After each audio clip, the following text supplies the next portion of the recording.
So ask him that question. Well, ask him, All right. white boy. All right. Let's, any other questions? But listen, he's over there capable of predicting rounds, and I'm not clairvoyant. But listen, he's over there laughing. We're up here laughing. Everybody laughing. This is serious, though. He won't be laughing Friday. This is very serious. This is very, very serious.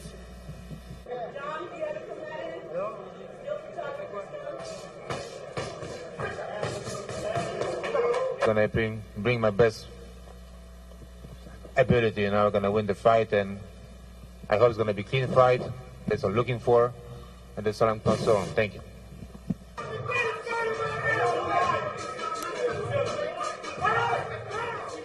How big is he? What's his measurements? I don't know. 6'5". To me, he's a little boy. To me, he's very small. 6'5", 240. But to me, he's very, very small.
Mike Tyson versus Andrew Golota.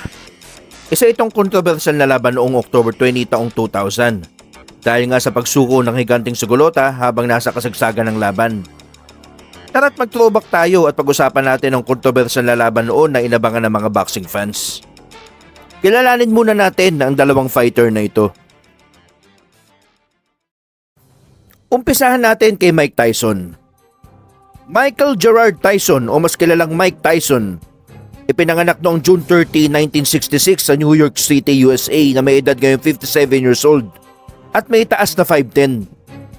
Binansagan itong Iron Mike, Kid Dynamite at the baddest man on the planet. Sa taglay nitong lakas na halos lahat ng nakakalaban nito, tulog ang inaabot at karaniwan early rounds pa lang. Mula nang tumapak nga ito as a professional boxer, 19 straight agad ang pinanalo nito at 12 sa pagkapanalong yun first round knockout. O November 22, 1986 nga itinanghal itong youngest heavyweight champion in history sa edad na 20 years old. After nitong ma-knockout ang champion na si Trevor Berbick sa second round pa lang.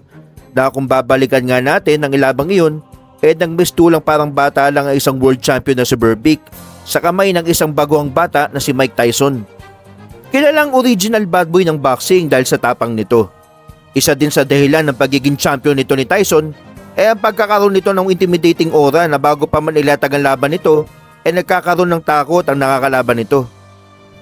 Hindi katangkaran, siksik at solid ang pangangatawan na samahan mo ng pambihirang bilis, head movements, amazing footwork at solidong suntok na bawat bitaw nito siguradong aalog lahat ng internal organs mo.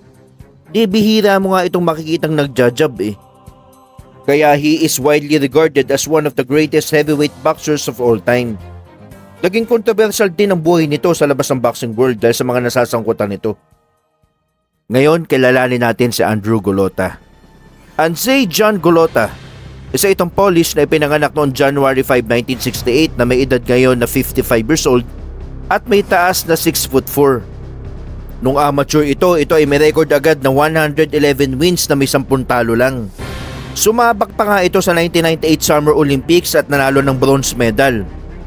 Naging kontrobersyal din ang pangalan nito nang naganap ang laban nito kay boxing sensation Riddick Bowe noong July 11, 1996. Nakailang ulit nito ni low blow si Riddick Bowe despite ng ilang beses na winarningan ng referee. At nauwi ito sa disqualification kay Golota at matinding riot sa ibabaw ng ring. Nagkaroon pa ito ng rematch noong December 14, 1996. At talagang nananadya na si Golota dahil same scenario. Disqualified na naman ito dahil sa low blow at nakuha ni Riddick Bowe ang panalo. Kaya noong August 30, year 2000, in-announce ang sagupaang Tyson versus Golota. Sa press conference pa nga lang nag-iwan na itong si Tyson ng salita kay Golota ng pagbabanta. Hanggang sa dumating na ang sagupaan ng dalawa noong October 20, year 2000, billed as Showdown in Motown. Sa labang yon, as usual, agresibong panimula agad mula kay Tyson. Ito ang normal na estilo ni Tyson na when the bell rings, pipilitin ka agad nito patumbahin sa pamamagitan ng malalakas na bigay ng suntok. Sumasagot si Golota sa mga malalakas na suntok na pinakakawalan ni Tyson sa kanya. Ginagamit nga nito ang left jab nito at height advantage dahil alam niyang yun ang advantage niya kay Tyson na mas mahaba siya. Pero during the final 30 seconds, lalong naging agresibo si Tyson. Nagawa ni Golota ang isalba ang buhay niya sa pagyakap kay Tyson nang matigil muna ang pagiging agresibo ni Tyson at maubos ang oras. Pero nang pinaghiwalay sila ng referee, doon nakakuha ng butas si Tyson na magpakawala ng solidong suntok sa mukha ni Golota.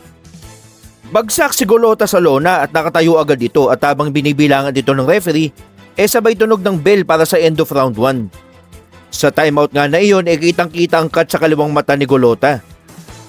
Nasa pool pa nga sa camera na nakikiusap na itong si Golota sa trainer niya na ihinto ng laban. Dahil nga siguro ramdam na nito na hindi niya kakayanin ng isang Mike Tyson. Pero ayaw ng trainer nito ihinto dahil nga kakaumpisa pa nga lang ng laban. Sa round 2 patuloy ang pagiging agresibo ni Tyson na halos ginagawa ng punching bag si Golota.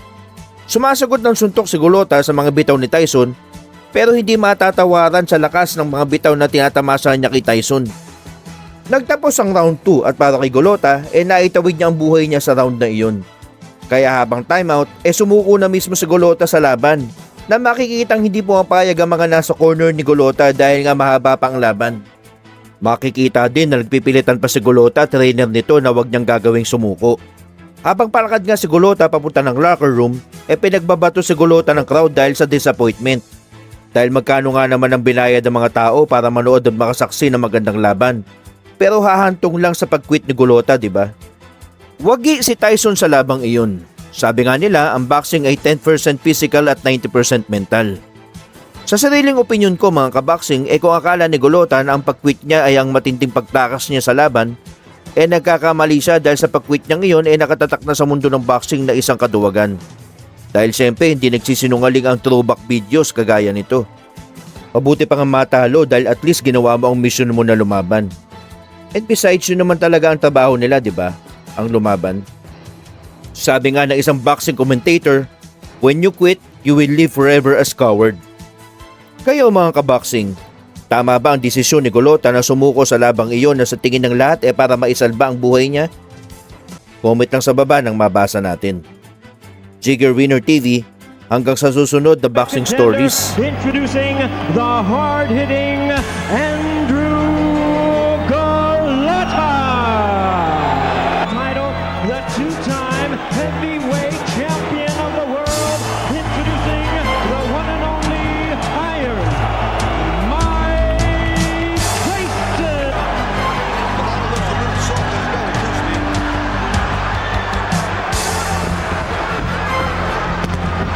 Tyson quickly looking to get in on the inside. Using the head move. There's a straight left hand right on the nose. A right hand by Tyson.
second, the bell's going to ring.